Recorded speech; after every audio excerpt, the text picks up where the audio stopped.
அஸ்ஸலாமு அலைக்கும். அல்சியா சேனல். இன்றைக்கி மாடிக்கு வந்தேன். கீரையை பறிக்கணும். அதுக்கு முந்தி இதில் ஒரு 3 வெண்டைக்காய் கிடந்துச்சு, அதை பறிச்சாச்சு. அப்புறம் ஒரு வெண்டைக்காவை விற்றுக்கு விட்டுருந்தேன். நல்லா காஞ்சிட்டு இந்த மாதிரி காஞ்சதுக்கப்புறம் தான் நீங்கள் அதை பறித்து திரும்பவும் நம்ம தொட்டியில் மண் போட்டு கொண்டு வைக்கணும். இப்படி காஞ்சி எடுத்துக்கணுங்க. தக்காளியெல்லாம் எல்லாம் இதாகிருச்சு. இனிமேல் தக்காளியை ஃபுல்லாக புது தக்காளி செடி தான் வைக்கணும்.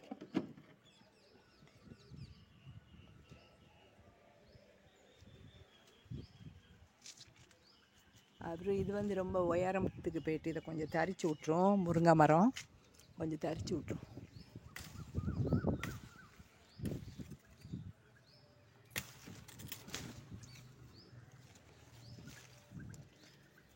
கொஞ்சம் சமையலுக்கு கீரை தேவைப்பட்டுச்சு. இந்த முருங்கை மரத்தை கட் பண்ணி விட்டால் கீழ் வாக்கில் தழுக்கும். இந்த பாருங்கள், 2 கொப்பு இப்படி கட் பண்ணி விட்டு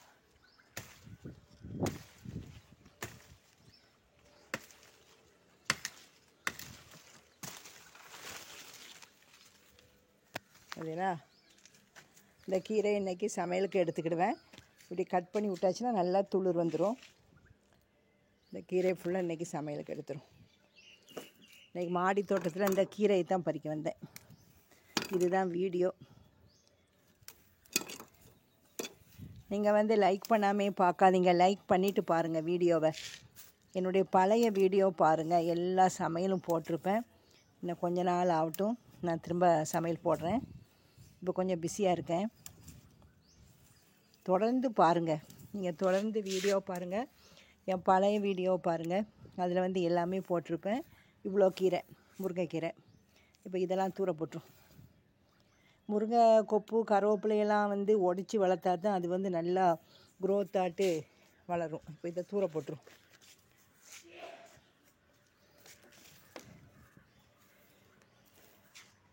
பாருங்க, நிறைய காய் வந்துட்டு. இதை அப்படியே கருப்பு கலரில் பழுத்ததுக்கப்புறம் ஊனி வச்சுருவோம், முளைஞ்சிரும். கருவேப்பிலை பாருங்கள் எப்படி வந்துட்டு பாருங்கள். எல்லாம் வாழைப்பழத்தோல், பழைய சோறு, இதுதான் இதுக்கு. அதோட புதினா பாருங்கள், பிளாஸ்டிக் இலை மாதிரியே வந்துட்டு. இது வந்து 7 days ரோஜா. அப்பப்போ வந்து பழைய களைகள்லாம் எடுத்துகிட்டு வந்து புல் இந்த இதெல்லாம் எடுத்து விட்ருவோம். உரம் வந்து ஃபுல்லாக இது தான் சாப்பிடும். இது வந்து கொடுப்பக்கீரை, நான் ஏற்கனவே வீடியோவில் போட்டிருப்பேன். இது வந்து ஃபுல்லாக புதினா. சீத்தா பாருங்கள், இன்னும் ஒரு மாதம் ஆகும் பறிக்கிறதுக்கு. 3 கிடக்கு, 3 சீத்தாக்கா.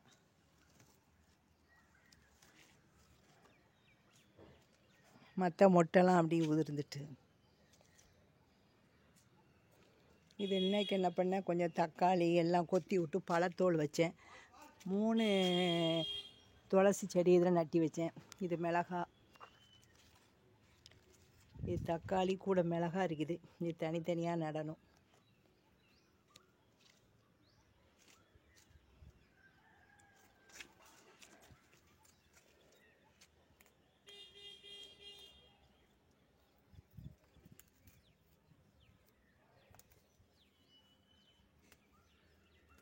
இப்படி கிள்ளி தூக்கி போட்டுருங்க. இதை பாருங்கள், இதில் வந்து ஒரு தூதுவளை இருந்துச்சு.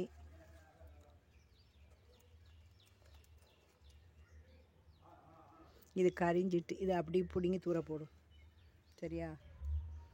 இது வந்து இதில் உள்ள தூதுவளை வந்து அப்படியே அழுவிருச்சு, ஏன்னு தெரியல. இதை அப்படி கட் பண்ணி எடுத்துரும், உடச்சி எடுத்துரும். இந்த பாருங்க, இந்த கீரையை பார்த்தீங்களா எப்படி இருக்குது கீரை? இது கலர் கீரை. இது வந்து தர்பூசணி வச்சு ஒன்று வளர்ந்துருக்கு. விற்று போடுறதுல எப்படி வருதுன்னு பார்க்கும் தர்பூசணி. அப்புறம் இந்த முருங்கைக்காய் கலரை பாருங்கள். இது கலரே வந்து இப்படி தான் இருக்கும், பச்சையாக இருக்காது, ப்ரௌன் கலரில் தான் இருக்கும்.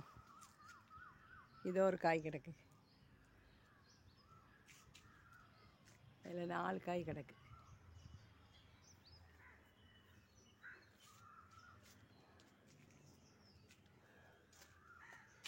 இந்த தக்காளியை பிடிக்கிறோன்னு இதுக்கு நோய் வந்துட்டு.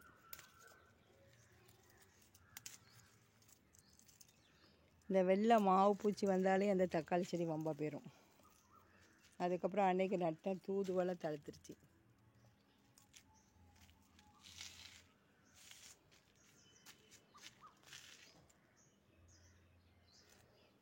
மொட்டு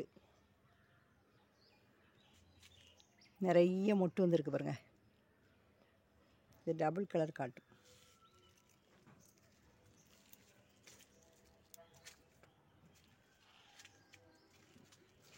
வெண்டைக்காய் பாருங்கள் எப்படி தளர்த்துட்டு முளைஞ்சிட்டு.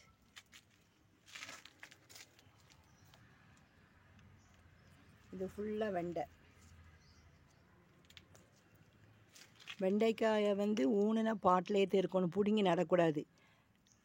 கத்தரிக்காய், மிளகாய், தக்காளியைத்தான் நாற்றை நடணும். வெண்டைக்காய் அப்படியே அந்த பாட்டில் இருக்கணும். இது ஒரு வெண்டைக்காய். இது தண்டங்கீரை. இது குட்டி தக்காளி, மணத்தக்காளிங்குவோம். அது இந்த மாவு பூச்சி பாருங்கள். இந்த அப்படியே கிள்ளி எடுத்துடணும். இந்த இலையை கிள்ளி எடுத்துடணும். அதே மாதிரி இந்த கொப்பை உடச்சி விட்டது எல்லா கொப்புகளிலும் மொட்டு அப்படி மொட்டை அடிச்சிருக்கு.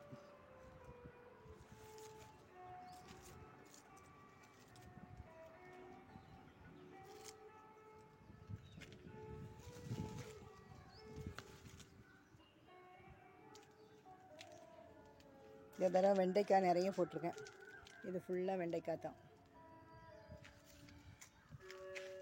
இதை பாருங்கள், முட்டை பாருங்கள்.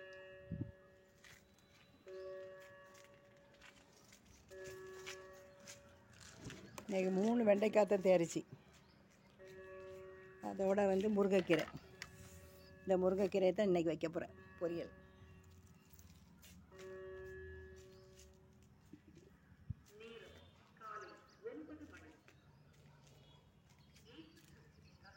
இந்த வீடியோ பிடிச்சிருந்தா லைக் பண்ணுங்கள். ஏன்னா இன்ஷா அல்லாஹ் நாளைக்கு ஒரு வீடியோ போடுறேன். அஸ்ஸலாமு அலைக்கும்.